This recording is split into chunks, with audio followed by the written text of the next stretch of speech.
Liewe Vader, U wat die heelal gemaak het en sonder moeite alles onderhou. Help ons in die angstigheid van ons klein wêreltjies.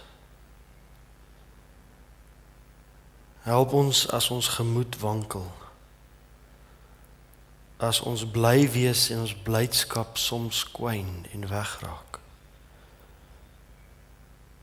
Wanneer dinge buite ons beheer, onsself so buite beheer laat voel. Weerloos, uitgelewer. Help ons om U hande te sien. U hand wat almagtig is, U hart wat liefde is. En mag ons sien dat U alles sien, dat U my wêreld net so maklik soos die heelal in U hande kan hou.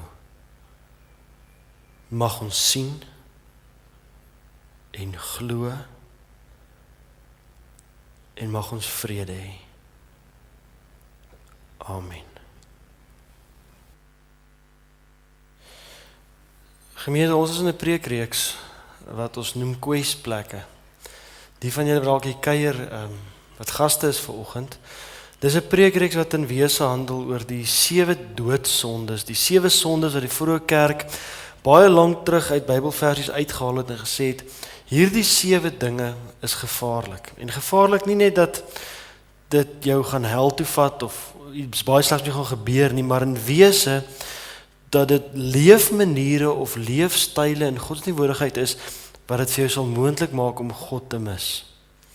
En dan het hulle 7 dinge uitgehaal. En die laaste 2 weke wat verby is, het ons al oor hoogmoed gekuier en laasweek het Roem met ons gekuier oor luiheid, spesifiek geestelike luiheid.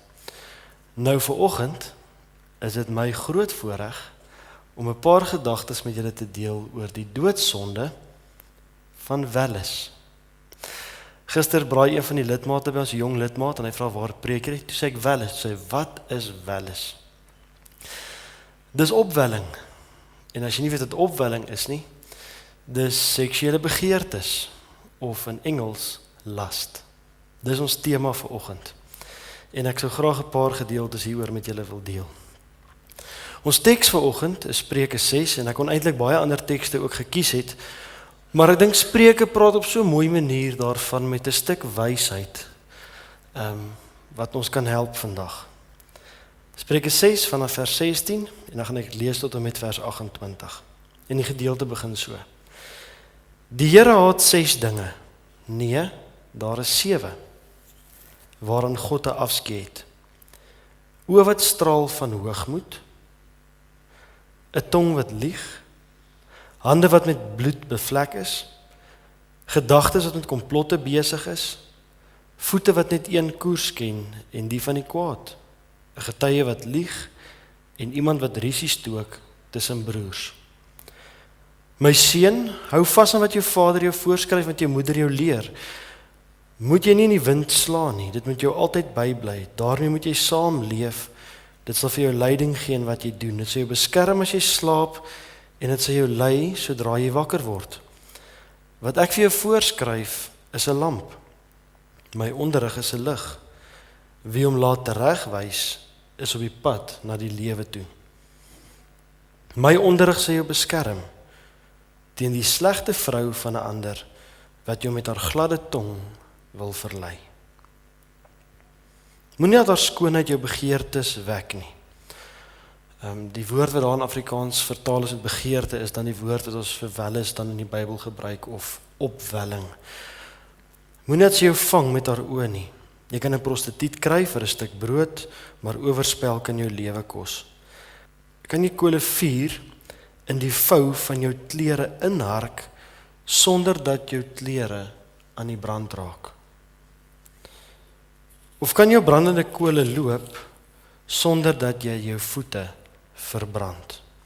En dan vir die volgende amper 30 verse skryf die skrywer van Spreuke nog oor hierdie saak van welis, net tot hier.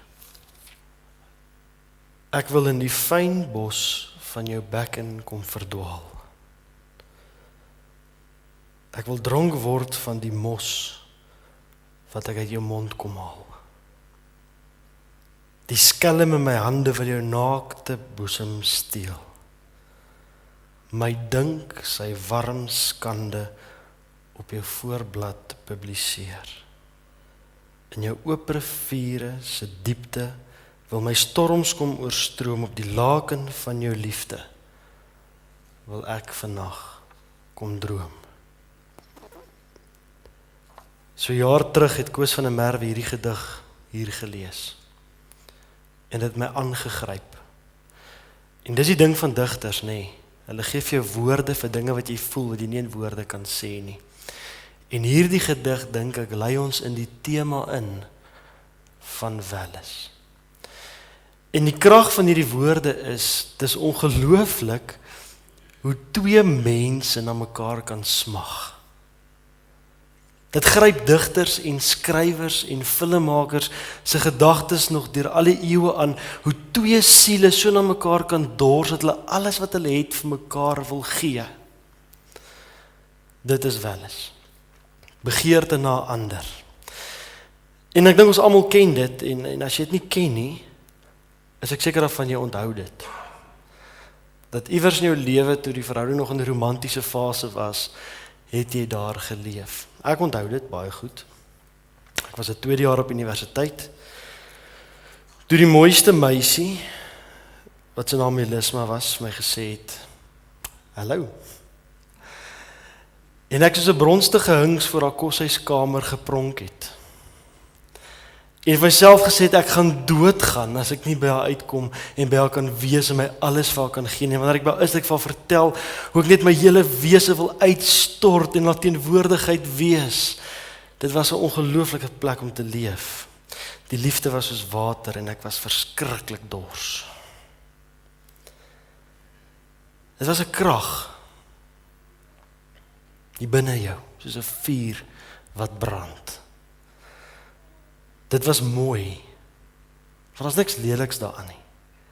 As jy twee verliefde jong mense sien, dis mooi. Hoe hulle om mekaar koer en draai en net die beste van hulle wese vir mekaar wys. Dis mooi, maar aan die ander kant was dit so vrek gevaarlik. En dit het my baie die mekaar gemaak as 'n jong mens, hierdie stuk mooi, hierdie ongelooflike gevoelens wat ek vir die ander mens het. Daar kan niks lelik daarin wees nie, maar aan die ander kant die gevoel van dat dit verkeerd of sonde is. Ek onthou as 'n jong mens, elke tweede Sondag aand se jeugdiens het gegaan oor die welles en hoe jong mense moet wegbly van die welles af. En dan bevind jy jouself op hierdie plek waar jy so begeer en brand vir iemand anders, maar aan die ander kant die kerk en mense het vir jou sê, dis verkeerd, as jy op daardie plek kom, moet jy gaan swem of stort of jou tafels opsê of weghardloop. Dis verkeerd. En dit het my baie die mekaar gemaak. Want wat maak 'n mens met hierdie gevoelens? En ek vermoed dat baie van ons vandag nog so bietjie die mekaar is, as dit kom by welles en seksualiteit. Dat almal van ons het in 'n kultuur groot geword waar die kerk ons so half 'n skewe seksualiteitsopvoeding gegee het. Aan die een kant hierdie ding wat so mens is van ons, dat ons ander mense met soveel passie kan lief hê, maar die kerk sê dis sonde, dis liggaamlik, dis verkeerd, en as dit amper afsterf, dit amper wegwys, sê ek moet daai deel van my mens wees ver in 'n kas toesluit. En aan die ander kant, ander van ons wat in 'n wêreld leef waar die wêreld sê, nee man, welles is deel van jou menswees, gee jouself daarvoor, swem daarin, drink dit, eksploreer dit, en dat ons wat dit sien, weet hoe mense ook daar seer kry. Dat wanneer 'n mens wel op daai plek kom en jou oorgee aan die welles, dit families en gesinne en mense se seksualiteit beïnvloed, dat hulle heeltemal gedisintegreerde mense is. En nou is ons die mekaar, nê, ons het hierdie gevoelens, is dit reg, is dit verkeerd, die wêreld sê gaan daarvoor, ons weet dit maak seer, wat doen ons hiermee? Nou vanoggend wil ek julle uitnooi na twee dinge toe. Die eerste ding is, die heel eerste een is, dat julle miskien sal ontdek, dat welis en seksualiteit 'n baie belangrike deel van ons menswees is. Hoe geïntegreerd jou seksualiteit is, het baie te maak met hoe gelukkige of ongelukkige mens jy is. So heel eerste, dis 'n belangrike deel. Ons mag dit nie wegwys nie. Ons mag nie vir jong mense sê bær dit in die kas nie. Ons mag nie sê dis sonde nie. Dis deel van ons menswees. Dis die eerste een. Die tweede belangrike deel is, en dis die vars gedeelte is, dat jy miskien vanoggend sal ontdek dat welis een van die belangrikste kragte is wat jou sal help in jou koneksie met God. Dis die tweede een. Welis is een van die belangrikste kragte wat jou kan help in jou verhouding en jou soeke na God. So dis waant ons op pad is. Goed. Ek begin vanoggend in Spreuke. En hoekom ek Spreuke gekies het, dis 'n baie ou Joodse wysheid. En ons sê altyd die ou goed is oudtyds en agter die brug en die ou mense het nie geweet nie, maar die ou mense het geweet. En die Joodse tradisie was so gewortel in 'n stuk geïntegreerdheid. Hulle het nie seksualiteit en godsdienst goed losgemaak van mekaar nie. Hulle het op 'n manier daarmee saamgeleef dat dit sin gemaak het en in Spreuke kom dit uit. En Spreuke gebruik die wysheid van die hele Ou Testament, van Genesis reg deur tot aan die einde. So as jy Spreuke lees, is dit nie net woorde nie, dis 'n stuk geïntegreerde teologie en verstaan van spiritualiteit. Soos ek Spreuke kies. En die skrywer sê: daar is 6 dinge wat God haat. En dan noem hy 6. Hy noem 7. En die interessante gedeelte is, hy noem dit net, nê. Hoogmoed, leuns, woede, aggressie. Die interessante is, wanneer hy by welis kom, skryf hy amper 43 verse oor die sonde van welis. 43 verse. Hy gaan tot het einde van hoofstuk 7. En ek dink daarmee wou hy sê dat hy het verstaan dat selfs in daardie tyd was die saak van welis 'n baie belangrike saak, dat dit een van die hoofmomente was wat 'n samelewing verdryf het en wat hy gesê het, hierdie ding is ongelooflik belangrik. Ons praat vinnig oor hoogmoed en haat, maar daar's iets baie belangriks op die tafel en dit is welis en seksualiteit en julle spiritualiteit. En dan skryf hy uit al daai verse. En dis vir my goed. Ek dink meer as ooit as ons wêreld langs Spreuke neersit, dan moet ons mekaar ook sê, vriende, ons moet praat oor ons seksualiteit en oor welis. As daar tyd was, is dit nou. En nou kan ek 'n klomp goedjies noem, ek wil nie daaroor praat vanoggend nie, maar ek gaan dit vinnig noem.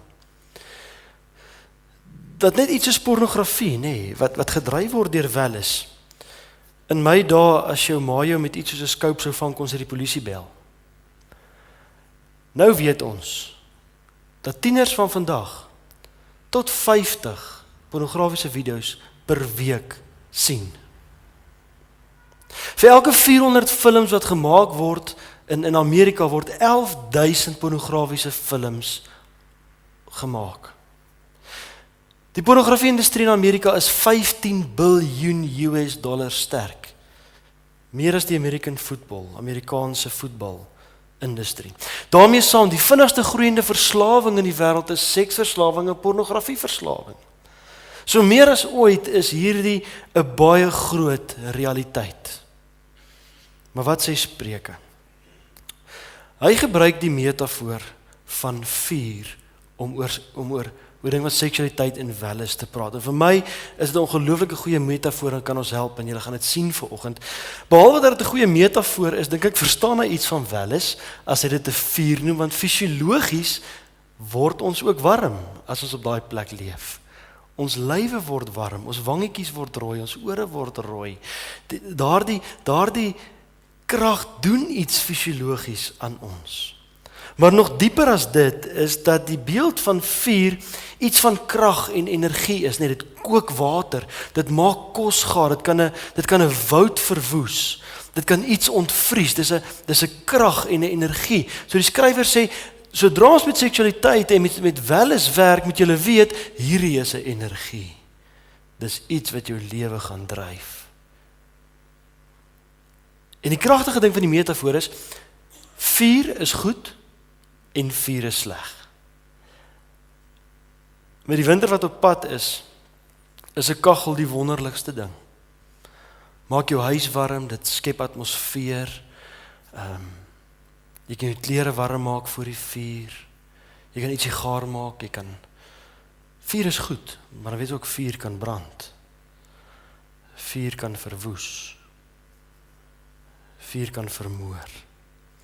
En die skrywer is baie skerp om iets daarmee te sê van wanneer ons met hierdie saak werk, is daar 'n baie fyn balans wat ons diepste aandag en energie moet verg. Dis nie net 'n saak van hoorie, seksualiteit is goed of seksualiteit is sleg nie. Daar's 'n baie fyn balans tussen die twee wat ons nie kan ignoreer nie. Daarom die tekste in Spreuke sê, dis baie goed as 'n man en vrou intiem is in 'n veilige ruimte en hy skryf mooi gediggies daaroor. En aan die ander kant skryf hy, kan jy kole in jou klere krap en nie brand nie? Kan jy op kole loop en jou voete brand nie? Hy sê dis nie so 'n eenvoudige saak nie. So wat maak ons hiermee? En nou wil ek regtig vanoggend hê julle moet my verstaan. En as julle my nie verstaan het vanoggend nie, ek gaan koffie drink hierna. Sê vir my asseblief, verduidelik net weer vir my wat wou jy gesê het. Goed. Genesis sal ons help om iets hiervan te verstaan.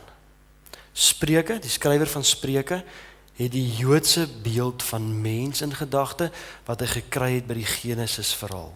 En dit werk so. Die mens word geskape na die beeld van God. In die Joodse tradisie en in die Ou Testament word God se beeld baie keer beskryf as 'n vuur. In die Bybel op baie plekke, veral in Joodse geskrifte, manifesteer God, wys hy sy gesig as 'n vuur. Daar's klomp verhale, maar dink net vir 'n oomblik aan hoe Moses God ontmoet. As wat ontmoet hy God die eerste keer? As vuur. En nou sê die Joodse skrywers, hulle verstaan van menswees is, as God vuur is en hy skep die mens, is die diepste wese van die mens dat daar ook 'n vuur in jou is. En die doel in die vuur van jou is dat van geboorte af hierdie vuur sal brand en jy sal dryf tot die begeerte om weer met die groot vuur verenig te word.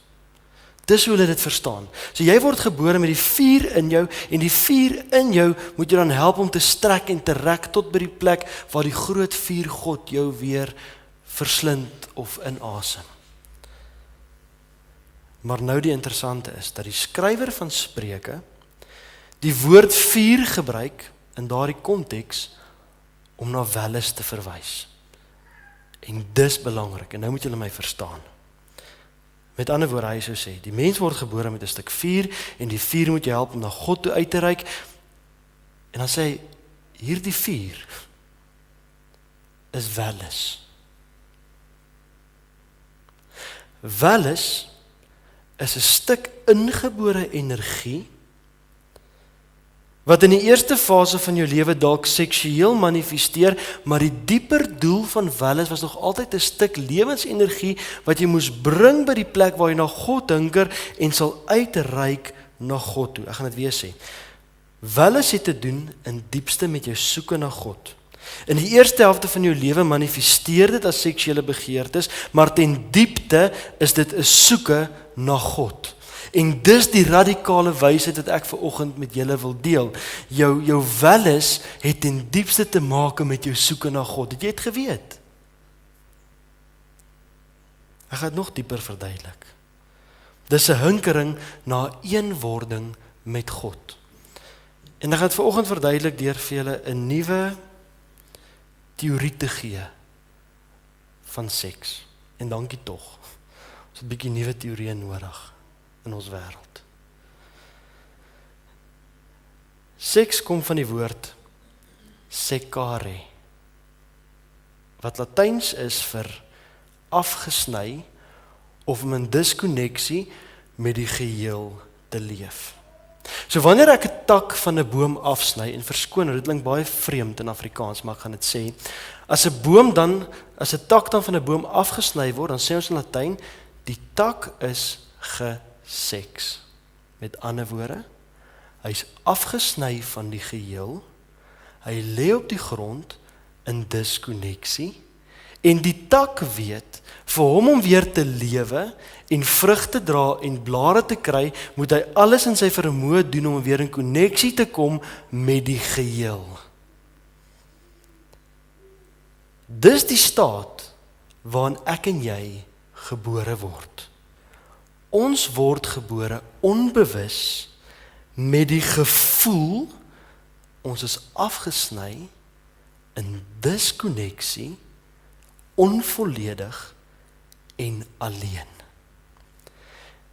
En dan word ons gebore met 'n krag en 'n vuur in ons wat ons dryf om weer koneksie te maak met die geheel. 'n Klein babietjie is onbewus so bewus dat hy in diskonneksie is met die geheel. Hoekom hy dit klein babietjie? Hy's nie honger of dors nie. Die naaldstring is geknip. Dis die mees dramatiese oomblik van jou lewe. Jy kon vir 'n jaar nie loop of praat na daai insident nie.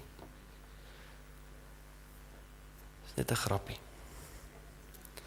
Dis traumaties. Jou naaldstring word geknip. Jy's alleen in die wêreld. Jy moet sin maak van die geheel. En dan word jou lewensmissie of die krag of die lewenspuls in jou dryf dan om weer in koneksie te kom met die geheel. En dit begin in die eerste fase deur in jou moeder se bors te drink.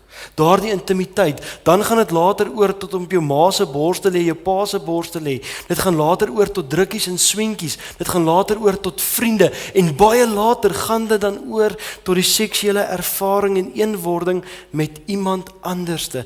En dan daarna,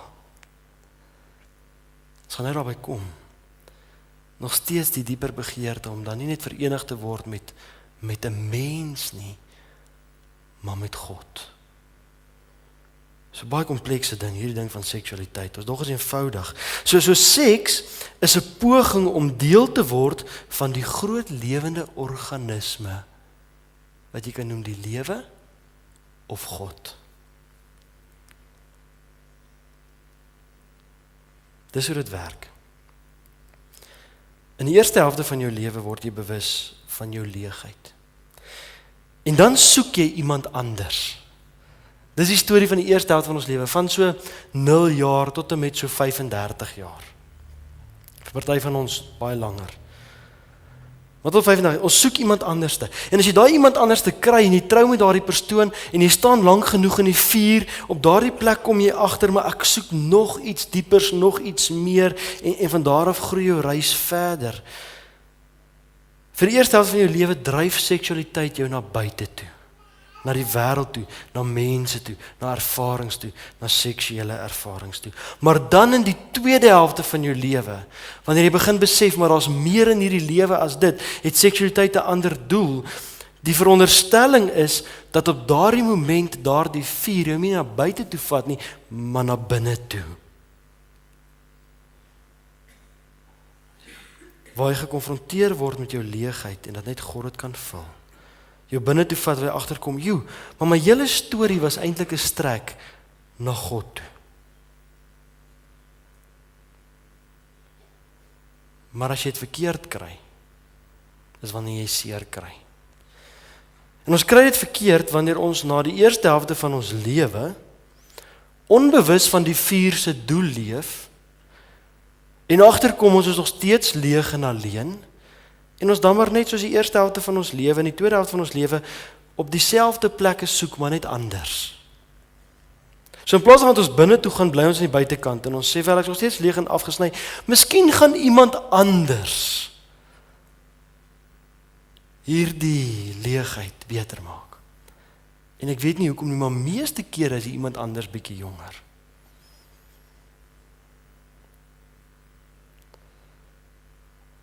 Of ons sê nee, miskien sal nuwe seksuele ervarings dit vir ons beter maak.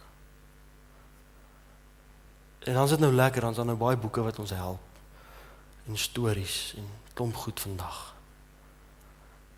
Dalk moet die seksuele ervarings net meer opwindend wees.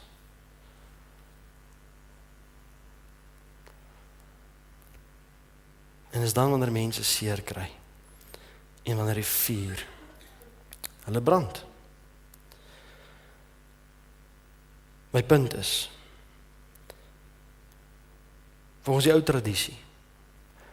Welis is in werklikheid, in sy rouste vorm, 'n diep soeke na eenheid met God. En die ervaring dan wat daarmee saamkom, die seksualiteit en sensualiteit, is dan 'n gebeure wat jou meer en meer oop sal breek vir God se groot vuur. Nou ek gaan 'n storie vertel om hierdie moeilike konsep net so bietjie meer voelbaar en vatbaar te maak. En dan sal ek 'n paar lyne trek oor ek dink dit ons kan help vandag. Eendag lank gelede was daar 'n jong man. En die dag het aangebreek wat hy die huis moet verlaat. En hierdie jong man was reg om sy merk op die lewe te los. Hy was gevul met persoonlike ambisie en 'n goeie stuk selfsug en drome, en sy enigste agenda was om vir homself in hierdie wêreld 'n plek te kry en homself af te druk. En dan word 'n jong man gekaap deur sy seksualiteit en sy welis. Want wat hy graagste wil hê, is seks in sy adolessente vorm. Nie net groot karre en huise in 'n plek nie, maar hy word gekaap deur sy welis. Ek wil graag intiem verkeer. Met liefde of sonder liefde en intimiteit. Dit maak nie saak nie. En dan ontmoet hy 'n jong dame. En nie enige jong dame nie, iemand van wie hy hou. En hy raak verlief op haar. En hy wil steeds seks hê, maar die dinamiek van die spirituele binnewerke van seks help hom onbewus dat sy begeertes 'n bietjie mature en ryp word, want omdat hy verlief is en lief word vir haar, vereis seksualiteit nie net seks nie, maar ook intimiteit en getrouheid. En toe trou hulle. En vir 'n rukkie het hulle daar gelewe en was hulle tevrede met die seksualiteit en met die intimiteit. En dan word die verhouding ryp op daai plek. En dan word daai twee mense wakker een oggend. 'n Tragiese moment. As hulle sê, ons soek meer. Miskien moet ons kinders kry.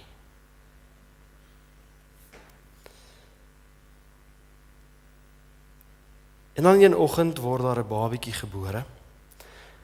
En alhoewel die pappa geweet het, hy sal vir die kind lief wees, is hy so ontsettend verras oor hoe lief hy vir daai kind is.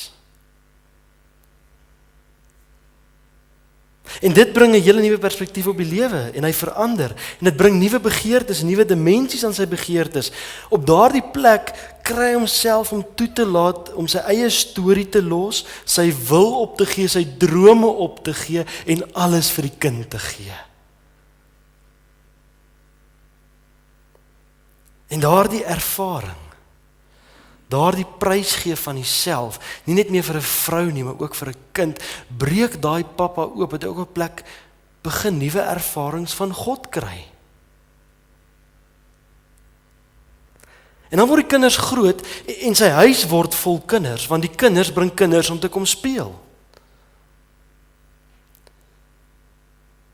En saam met ouers word hy 'n ander ouer, en hy werk op beheerliggaam, en hy rig rugby af, en hy ry kinders rond, en met eens is sy wêreld so ontsettend groot.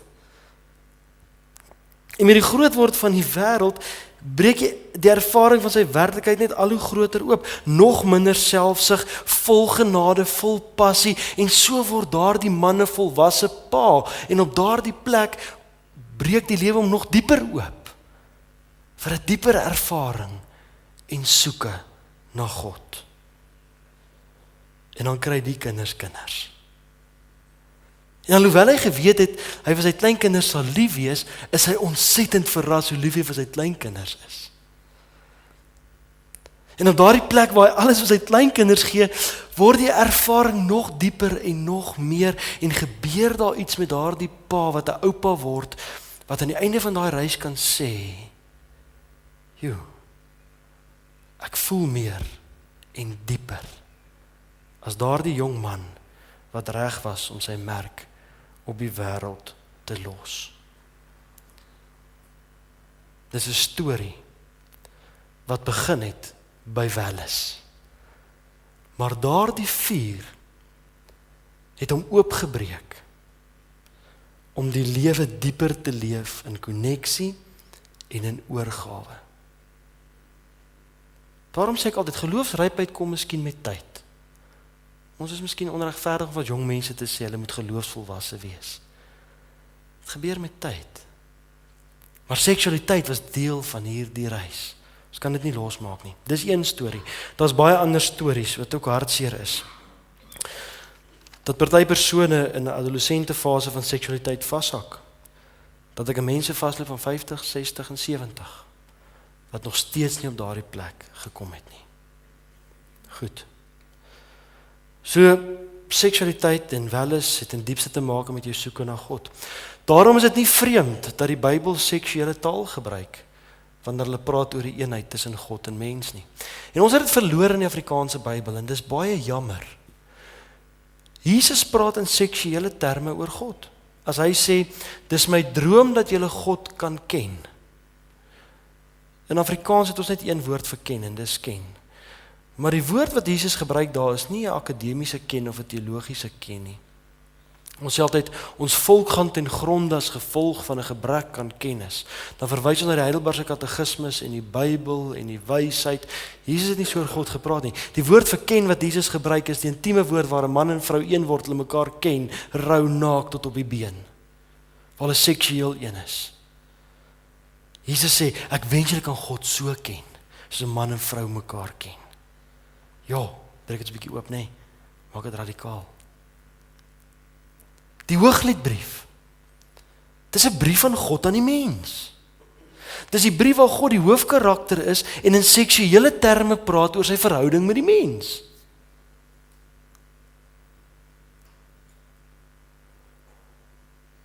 Ek wil begin afsluit, 'n paar lyne trek. Heel eerstens, dink ek vir ons wat belangrik is in ons gemeente. Wellus is nie sies nie, dis belangrik. Ons jong mense het leiding nodig hiermee. Daar is baie stemme daar buite wat hulle klomp dinge gaan sê. En die belangrikste ding wat ons jong mense gaan moet leer is die balans. Ons kan nie net die kerk se teologie van al die jare preek wat sê wellus is verkeerd, vlug daarvan, sê jou tafels op gaan staan en nie stort nie. Ons wil sê dis deel van jou mens wees en dis mooi. Maar daarmee saam, wees asseblief versigtig. En ons kan hulle nie daar uithaal nie. Jong mense moet deur die eerste helfte van hulle lewe van seksualiteit en wellus gaan. Wat ons wel vir hulle kan leer is, daar's 'n manier om daardeur te gaan dat jy hierdie kant arriveer, jy baie meer geïntegreerd kan wees as iemand wat net op 'n sekere manier leef.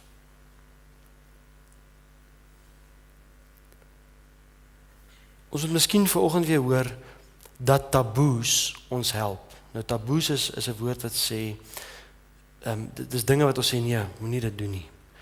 Ons leef nogal in 'n samelewing waar die taboes weggooi. Wat sê nee man, alles is ons geoorloof, jy kan alles doen. Ek dink ons het taboes nodig. Jong mense en volwassenes. Ek praat met jong mense en volwassenes. Taboes is deur die kerk geskep om ons te beskerm. Omdat seksualiteit 'n vuur is, wat as die vuur spring en oor die walle stroom, dit siele kan verbrand. En hier's 'n paar taboes. Nommer 1, seksualiteit en seks hoort in toegewyde verhoudings.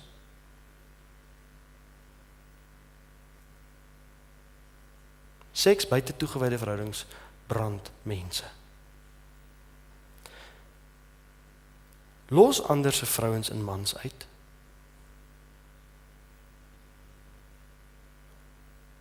Jy gaan seer kry. Jou kinders gaan seer kry. Jou familie gaan seer kry. Jy gaan seer kry. En as jy volwasse is en dink, enige seksuele ervaring sal jou siel kan absorbeer. Ons moet 'n klomp volwassenes man. Niks los ons meer leeg en afgesny soos ongesonde seksuele praktyke nie. Glo my. Laastens, weet dat jy meer begeer. Ten diepste is jou seksualiteit en welles 'n soeke na God. En daarom, liewe vriend en vriendin, geen dieper of groter of exciting seksuele ervaring gaan jou volmaak nie. Daarom, liewe vriend en vriendin, is geen seks volmaak nie. Daarom is geen lewensmaat volmaak nie. Daarom gaan geen lewensmaat jou volmaak nie. Daarom lê die lewe nie noodwendig by 'n nuwe of 'n ander persoon of ander ervarings nie.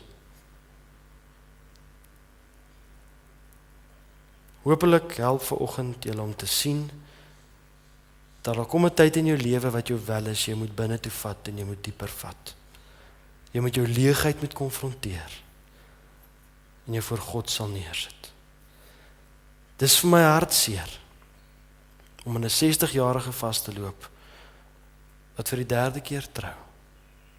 Nie uit dood nie, maar uit welles en die illusie dat die lewe op 'n ander plek lê. Of aan huis te sit by 'n 50-jarige wat deur 'n affair is, waar kinders en families stikkend geskeur is, omdat hulle geglo het, iets vollers en beters lê aan die ander kant. Stop dit.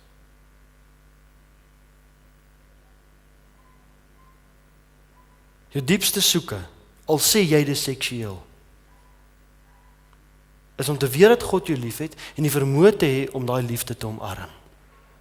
Dis jou reis vir die tweede helfte van jou lewe. En dis waarmee jou seksualiteit met jou besig is, niks anders nie. Jy soek na God. En na volheid en eenheid met God.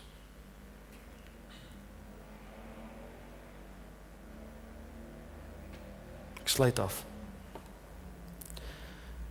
Wie sou kon raai dat my reis saam met Elisma en jou reis saam met jou lewensmaat, wat begin het by opwelling en welles, wat oorgegaan het na oorgawe aan mekaar en een word met mekaar, ons sou gebring het by 'n plek waar ons mekaar sou gesê het as medereisigers, ons soek meer. En op daardie plek as medereisigers en sielsgenote mekaar kan help tot oorgawe aan God en eenwording met God. Wie sou ooit kon raai dat seks en seksualiteit en welles iets goddelik is? Eintlik 'n reis van ontdekking na wie jy eintlik verlang. Mag hierdie wysheid jou help op jou reis. Amen. 'n Paar oomblikke van stilte.